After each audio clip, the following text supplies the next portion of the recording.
So when we study a human being, we have to recognize that human beings are physical, emotional, intellectual, spiritual beings.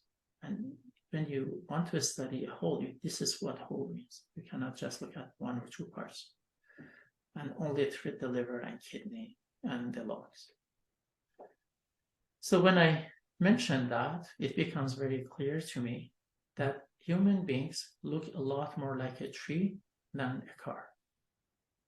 Because a tree is a living organism. It makes sense for us to look more like a living organism than a car. It was the biggest mistake we have done in conventional medicine, to see human beings as another machine that we need to treat parts of.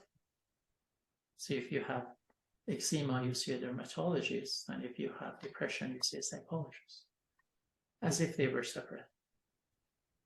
So those are, and treating eczema as if it was eczema and depression as if it was depression is the biggest disservice to the patient.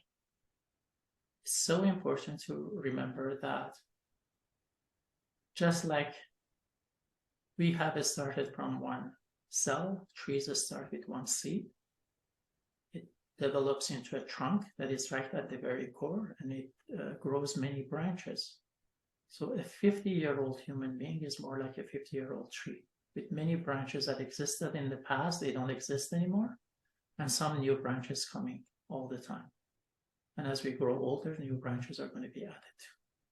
And like any tree, if you cut one branch, all the energy that was going to that branch is going to go to make the other branches grow faster and bigger. And if you go after a second branch, the energy is just going to go to a different branch. This is what suppression really means in conventional medicine.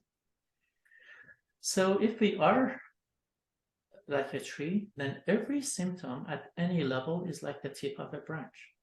So patients come and show me 50 different branches at physical, emotional, intellectual, existential level. My job is to recognize those just as the tip of the iceberg, the tip of the branch. I know if I take a branch and I go very deep into that branch, it's going to lead me to the trunk. But I never know when I'm at the trunk level unless I do the same thing with the second branch and the third branch and the fourth branch and the fifth branch and make sure that everything leads to the same.